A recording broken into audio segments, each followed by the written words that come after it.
क्या अकेला पड़ गया है ईरान इस जंग में? अब इस्लाम के नाम पर नहीं, या तो आप अमेरिका समर्थक है या अमेरिका के विरोध में हो। इराक में अमेरिका 20 साल लड़ा जी। क्या कहा गया कि सद्दाम हुसैन के पास मास डिस्ट्रक्शन के वेपन है, मिले नहीं मिले। ट्रंप इस मिजाज के वो मेक अमेरिका ग्रेट अगेन के एजेंडा को इस तरह से आगे बढ़ा रहे हैं कि वो किसी भी हद तक जाने के लिए तैयार है। खामनेई की मौत को बिल्कुल एक शहीद की तरह, शहादत की तरह, और ईरान के भीतर तो खामनेई के समर्थक हैं ही। नमस्ते, यूपी टॉक में आपका फिर से स्वागत है। मेरा नाम नरेश कुशियारी है। इस वक्त मिडिल ईस्ट जंग की आग से झुलस रहा है क्योंकि अमेरिका और इजराइल के साथ जंग लड़ रहा है ईरान। अमेरिका और इजराइल ने साथ मिलकर ईरान पर बमबारी की और ईरान के सुप्रीम लीडर खामेनेई की भी मौत हो चुकी है। उसके बाद अब ये जंग जो है बड़ी होते जा रही है क्योंकि इसमें कई देश जो हैं वो शामिल हो रहे हैं। लेकिन इस जंग का नतीजा क्या होगा, ये जंग कहां तक जाएगी और अमेरिका क्या करना चाहता है और इस वक्त ट्रंप की क्या नीति चल रही है, उनके मन में क्या चल रहा है, तमाम बातचीत करेंगे। बातचीत करने के लिए मेरे साथ हैं विजय शंकर सर। बहुत बहुत स्वागत है सर आपका। सर, सबसे पहला सवाल ये है कि ये जो जंग है ये कहां जाने वाली है, इसका आखिर नतीजा क्या निकलने वाला है और क्या चाहता है अमेरिका? देखिए, इस जंग का नतीजा क्या निकलेगा अभी ये कहना मुश्किल है, लेकिन जिस तरह से दोनों तरफ से हमले हो रहे हैं उससे ऐसा तो लगता क्या है, बिल्कुल हकीकत है कि पूरा मिडिल ईस्ट जो है एक बड़े संकट में आ गया है। जिस तरह से ईरान की मिसाइलें जो मुस्लिम देश हैं, अरब वर्ल्ड के देश हैं, वहां भी गिर रही है, और जिस तरह से एक एक करके ठिकानों को निशाना बनाया जा रहा है, जैसे UAE, Saudi Arab, Qatar, Kuwait, Jordan, Bahrain, Iraq, Syria, चारों तरफ। तो इसका मतलब एक तरह से देखा जाए तो मुस्लिम वर्ल्ड आपस में उलझ गया है। अब सवाल उठता है कि इसमें ईरान कितने दिन तक लड़ेगा, अमेरिका क्या चाहता था, तो ईरान कितने दिन तक लड़ेगा, वहां का जो कहते हैं ना कि सैन्य एस्टेब्लिशमेंट है, ये तो अभी देखने वाली बात होगी, क्योंकि वहां की जो सबसे रेवोल्यूशनरी फोर्स जिसको कहते हैं, वहां उसके भी हेडक्वार्टर पर हमला हो चुका है, उसको ध्वस्त करने का दावा किया गया है। इसके साथ ही जो ईरान की पहचान रही ईरानी आर्मी की, वो है मिसाइल। उसकी सबसे बड़ी ताकत मिसाइल और ड्रोन माने जाते हैं। तो उनके तर्कस में अभी कितनी मिसाइलें बची हैं, किस तरह की मिसाइलें बची हैं, ड्रोन किस तरह के हैं, उनका टारगेट किस तरह का रहता है, इस पे बहुत कुछ निर्भर करेगा। दूसरी ओर जहां तक इजराइल की बात है और अमेरिका की बात है, इजराइल तो बिल्कुल ही अभी इजराइल की ताकत अगर देखा तो अमेरिका है जी, लंबे समय से रहा है, पीछे हथियार वगैरह पूरी सप्लाई मिलती रहेगी।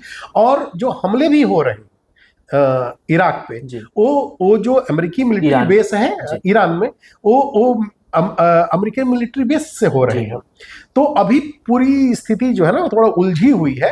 लेकिन इस जंग में एक जो अलग तरह की चीज है कि जब सेनाएं आक्रमण करती हैं, कहीं भी जो दो मिलिट्री के बीच कन्फ्लिक्ट होता है, तो वो मिलिट्री टू मिलिट्री सीमित रहता है, लेकिन इसमें आम लोगों को भी निशाना बनाया जा रहा है, सिविलियन एस्टेब्लिशमेंट्स जो है वहां भी निशाना बनाया जा रहा है। तो ये जंग बड़ा एक कहते हैं ना कि बिल्कुल अलग तरह की है और एक बहुत ही खतरनाक मोड़ ले चुकी है। आपको बता दें कि मिडिल ईस्ट की पूरी आबादी करीब 50 करोड़ के आसपास है। तो आप सोचिए 50 करोड़ आबादी वाला पूरा क्षेत्र एक तरह से खतरे में है, और ये ऐसा क्षेत्र है जहां में दुनिया के हर हिस्से के लोग रहते हैं, हर हिस्से से आकर के लोग रहते हैं, रोजी रोजगार के लिए बसे हुए हैं, बहुत सी तरह की और भी दूसरी चीजें हैं। तो ये एक बहुत बड़ा बेसिकली एक बहुत बड़ा क्राइसिस है, और इसका इम्पैक्ट जो है दुनिया के हर हिस्से में पड़ना तय, और पड़ना तय क्या है, पड़ने लगा, दिखने लगा है धीरे धीरे। बिल्कुल सर, तेहरान से जो दूरी है वाशिंगटन डीसी की, अमेरिका की कहें तो वो करीब 1400-1500 किलोमीटर की दूरी होती है, और 1400 करीब 1000 किलोमीटर, 10,000 किलोमीटर से ज्यादा, 10,000 किलोमीटर से ज्यादा है। तो इस प्रकार की कोई भी ईरान के पास मिसाइल नहीं है कि इतनी रेंज की कि वहां मार सके, इसीलिए उसने अमेरिका के जो बेस हैं, सैन्य अड्डे हैं, वहां पर उसने हमले किए हैं। तो क्या उन पर हमले करने के बाद अब ईरान घिर गया है, क्योंकि जितने भी मुस्लिम देश हैं उन पर उसने अटैक किया है, अब कोई एक मुस्लिम सेंटिमेंट भी पैदा नहीं हो रहा है? क्या अकेला पड़ गया है ईरान इस जंग में? अकेला पड़ना तो नहीं कहेंगे, लेकिन अब इसको कैसे देखा जाए। इसको थोड़ा दूसरे तरीके से देखना चाहिए। खामनेई की मौत को ईरान कैसे पेश कर रहा है? खामनेई की मौत को बिल्कुल एक शहीद की तरह, शहादत की तरह, और ईरान के भीतर तो खामनेई के समर्थक हैं ही। पूरी दुनिया में जो जो जो जो शिया मुसलमान हैं वो खामनेई में बहुत ही, जो जिस तरह की प्रोटेस्ट की तस्वीरें आई उसे देख के अंदाजा लग चुका होगा कि किस तरह मैंने शिया समर्थक किस तरह से ईरान के समर्थन में खड़े हैं जी। अब दूसरी चीज है जो दिख रही है कि मान लीजिए एक तस्वीर, मान लीजिए कि अमेरिका क्या चाहता था, रेजिम चेंज, खामनेई का खात्मा कर दिया एयर स्ट्राइक में, उनके टॉप कमांडर्स मारे गए, टॉप लोग मारे गए, लेकिन वहां जो लीडरशिप है, जो पूरा ढांचा है अभी भी उसी तरह है। ढांचा तो काम कर रहा है, तो रेजिम चेंज चाहकर भी एक तरह से हुई नहीं जी। एक दूसरी चीज, अगर आप इसमें ट्रंप की हार मानेंगे? नहीं, इसे हार की तरह नहीं। ट्रंप अब क्या कर रहे हैं? ट्रंप मैसेज देने की कोशिश, अपील कर रहे हैं कि हमने अपना काम कर दिया। अगर आप उनका अभी जो लेटेस्ट जो उन्होंने अपने ट्रूथ पर लिखा है, हमने अपना काम कर दिया, आप लोग सत्ता पर कब्जा कर लीजिए, सत्ता में आ जाए, कि ऐसी वो अपील कर रहे हैं। तो कहीं ना कहीं वो लोगों को भड़का रहे हैं। ट्रंप जानते हैं, वो बहुत ही नफा नुकसान की भाषा बहुत अच्छी तरह से जानते हैं। वो जानते हैं कि अगर युद्ध लंबा खींचा तो उनका भी नुकसान है। उनके जितने मिलिट्री बेस हैं वहां पर अटैक होंगे। वो नए सिरे से, अगर आपको बता दें तो 13 महीने ट्रंप को हुए हैं जी। जितना उन्होंने विदेशों से इन्वेस्टमेंट 13 महीने में हासिल किया है, उसका बड़ा हिस्सा 40% से ज्यादा अरब वर्ल्ड के देशों से है जी।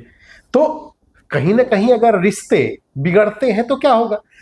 अरब वर्ल्ड के देश भी खुश नहीं होंगे ट्रंप के। अरब वर्ल्ड के देश जो भीतर खाने की खबर क्या है, लगातार जो खबरें आ रही थी वो चाह रहे थे, जो बात कर रहे थे वो यही चाह रहे थे कि किसी तरह से इस कार्रवाई को रोका जाए, टाला जाए, क्योंकि नुकसान उन्हें पता था कि नुकसान उनका ही होना है जंग की स्थिति में। लेकिन ट्रंप नहीं माने, ट्रंप ने अटैक करने का फैसला ले लिया।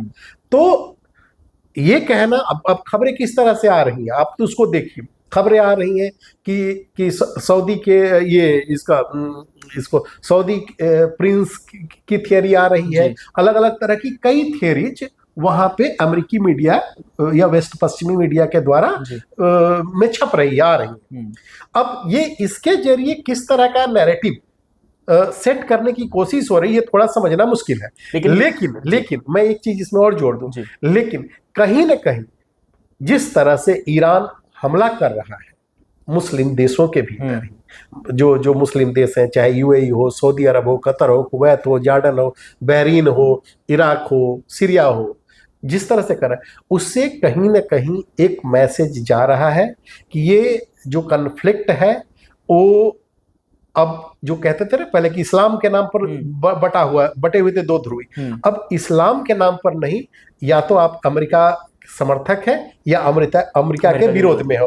तो इस्लाम के भीतर अब इस धारा के साथ हमको लग रहा है कि एक नए तरह की लामबंदी। लेकिन अमेरिका को लेकर एक सवाल रहता है कि अमेरिका जंग तो शुरू करता है लेकिन खत्म नहीं कर पाता। बहुत सारे उदाहरण हैं, जैसे अफगानिस्तान का उदाहरण है, और भी कई देश हैं। रशिया यूक्रेन वॉर चल रही है, वहां पर यूक्रेन को सपोर्ट करता है लेकिन जंग खत्म नहीं हो पा रही है। शांति की अपील बहुत करते हैं डोनाल्ड ट्रंप, लेकिन शांति कहीं पर वो बहाल नहीं कर पाते। आपको क्या लगता है इस जंग का नतीजा भी इसी तरह निकलेगा? देखिए, इराक में अमेरिका 20 साल लड़ा जी। क्या कहा गया कि सद्दाम हुसैन के पास मास डिस्ट्रक्शन के वेपन है, मिले नहीं मिले, 20 साल लड़ा। वो जब लौटा अमेरिकी फौज जब वहां से लौटी तो अमेरिका हिसाब लगा रहा होगा कि उसको कितना फायदा हुआ, कितना नुकसान हुआ, कितना खर्च हुआ वहां पे। इसी तरह जब अफगानिस्तान में भी 20 साल जंग लड़ा, ईंट से ईंट बच गई, और 20 साल के बाद किस हाल में वापस चला गया और तालिबान ने फिर वहां पे कब्जा कर लिया। इसी तरह से वियतनाम वार में अमेरिका का क्या हश्र हुआ ये भी किसी से छुपा नहीं। वहां भी 20 साल, हाँ 20 साल, वहां भी 20 साल। और यूक्रेन 4 साल से लड़ ही रहा है, पता है कि यूक्रेन के पीछे कौन है। तो अमेरिका, ये बात बिल्कुल आपने सही कहा कि अमेरिका वार शुरू करता है लेकिन खत्म कैसे करना है ये उसकी समझ में शायद नहीं आता है। एक मैं चीज कहूं जो मैं देख रहा था इसी साल एक इंटरव्यू में ट्रंप ने जो कहा उसका तर्जुमा इस तरह से है, मेरी ग्लोबल पावर की लिमिट मेरी अपनी नैतिकता, मेरा दिमाग ही है, यही मुझे रोक सकते हैं, मुझे इंटरनेशनल लॉ की जरूरत नहीं। अब ट्रंप इस मिजाज के हैं, वो मेक अमेरिका ग्रेट अगेन के एजेंडा को इस तरह से आगे बढ़ा रहे हैं कि वो किसी भी हद तक जाने के लिए तैयार है। और अगर देखा जाए, अगर इसको दूसरे तरीके से अगर थोड़ा सा हम लोग देखें कि उनका उस एजेंडे में क्या है, तो एक और भले ही वो कह रहे हैं लगातार कि हम सीज फायर करवा रहे हैं, लेकिन कई ऐसे देश हैं जहां उन्होंने सीधा अटैक किया। चलिए इस साल जनवरी के पहले हफ्ते में वेनेजुएला पूरी दुनिया ने देखा। फरवरी खत्म होने से पहले, कैलेंडर मतलब मार्च का लगता, उससे पहले ईरान पर कर दिया। उसके साथ ही अगर आप देखिए तो आप यमन में लगातार हुती पर अटैक, हाँ बिल्कुल, इराक, सोमालिया, सीरिया, नाइजीरिया, तो उनका ऑपरेशन जारी है। वो बिल्कुल इस मूड में है कि माई वे और हाईवे। तो दुनिया बहुत ही अलग तरीके से दुनिया को देख रहे हैं। और हमें लग रहा है कि जो एक किसी जमाने में अमेरिका की थियरी हुआ करती थी कि आधी दुनिया पर राज, हुकूमत, उसी एजेंडे को मुझे लग रहा है कि कहीं ना कहीं ट्रंप आगे बढ़ा रहे हैं। बिल्कुल, एक हिंदुस्तान की जो तासीर है या हिंदुस्तान के जो संस्कार, वो कहते हैं कि महान वो होता है, आग लगाने वाला महान नहीं होता है, आग बुझाने वाला महान होता है। लेकिन ट्रंप जिस तरीके से अमेरिका को महान, फिर से ग्रेट अमेरिका बनाने की कोशिश तो कर रहे हैं, लेकिन उस कोशिश में वो बहुत देशों को जंग की आग में झुलसा दिया, उन्होंने जंग की आग में धकेल दिया है, जिसका नतीजा है कि अब ईरान और इजराइल एक बार फिर से आमने सामने हैं। कुछ ही महीने थे जो शांति के रहे थे, उसके बाद फिर से ये दो देश आपस में लड़ रहे हैं। अब इस जंग का नतीजा क्या होगा? क्या इस जंग में लगातार ये आपस में इस तरीके से पूरा मिडिल ईस्ट जलता रहेगा, या फिर इस जंग का नतीजा कोई शांति की ओर जाएगा? फिलहाल तो ये नजर नहीं आ रहा है। आपकी इस पर क्या राय है? कमेंट जरूर करें कि अब आपको क्या लगता है कि क्या होने वाला है आगे। और जिस तरीके से दुनिया भर के मुस्लिम इस वक्त विरोध कर रहे हैं, खामेनेई की मौत के बाद लगातार विरोध हो रहा है इजराइल का, डोनाल्ड ट्रंप का, उसका क्या नतीजा निकलने वाला है? जो नफरत उनके दिलों में, गुस्सा जो भरा हुआ है, उसका क्या नतीजा निकल सकता है? कमेंट कर जरूर बताएं। और लगातार आप यूपी टॉक को बहुत बहुत प्यार दे रहे हैं, लगातार हर एपिसोड में आप हमारे साथ जुड़ते हैं, आपका बहुत बहुत शुक्रिया। तमाम वीडियोस के लिए देखते रहिए न्यूज़ 24 उत्तर प्रदेश उत्तराखंड।